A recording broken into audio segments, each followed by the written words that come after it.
Bonjour à toutes et tous et je vous espère en très grande forme pour cette nouvelle bonne pratique.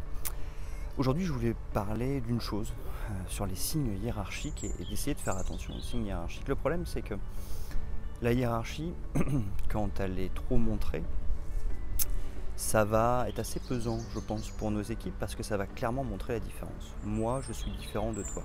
Alors qui est de l'autorité au sein des entreprises et qui est une hiérarchie en soi, même si je suis plutôt, je préfère bien je préfère les managements de type libéré, mais il n'empêche que même dans les managements de type libéré, on voit qu'il y a toujours une autorité et on voit qu'il y a toujours de la hiérarchie. Et je ne suis pas quelqu'un anti-hiérarchie, je pense que c'est un mode de fonctionnement qui est tout à fait normal.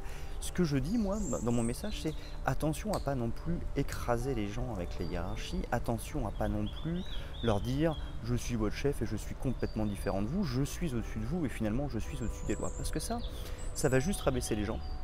Et on sait très bien que pour leur donner de l'importance, il faut effectivement les valoriser. Enfin, en tout cas, ce que je veux dire, c'est que pour les motiver, il faut leur donner de l'importance et donc les valoriser. Et plus on va montrer les signes hiérarchiques, plus on va écraser les gens et moins ils seront motivés. Alors les signes hiérarchiques, ça peut être dans la tenue du travail. Bien sûr, vous avez peut-être des obligations en termes de tenue du travail, pas de souci, mais limiter peut-être les signes hiérarchiques sur la tenue du travail. Peut-être qu'il y a marqué sur le badge, je ne sais pas, je veux dire Julien manager et puis Cédric employé. Peut-être qu'on peut juste mettre Julien et Cédric et retirer le terme employé et manager des badges. Tout le monde sait de toute façon que nous sommes le manager, donc ça ne sert à rien non plus de venir en rajouter. Ça peut être aussi des avantages. Voilà, pourquoi par exemple le manager aurait le droit d'avoir une place de parking au pied de son bureau et que tous les autres employés doivent faire 500 mètres pour aller à la place de parking. Que les voitures de service soient garées au pied des bureaux parce que quand les gens en ont besoin, effectivement, il faut que ce soit facilement disponible. Qu'une personne qui par exemple ramène un client se gare à côté de l'entreprise parce qu'on est avec un client, pas de souci. Mais que le chef, juste parce qu'il est chef, il a le droit de se garer plus près et les employés non.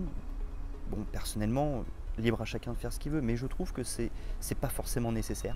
Je pense que voilà, on peut effectivement limiter les signes hiérarchiques et ça, quels vont être les impacts? Je trouve qu'en termes de cohésion d'équipe, ça va être beaucoup plus important.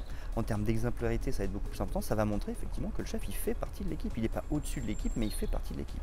Et ça, je pense que ça fait partie de l'exemplarité et je pense que ça envoie des messages assez positifs aux équipes et ça les motive parce que ça leur donne de l'importance. Voilà, j'espère que cette bonne pratique du jour vous a été utile et je vous donne rendez-vous dès demain pour une nouvelle bonne pratique.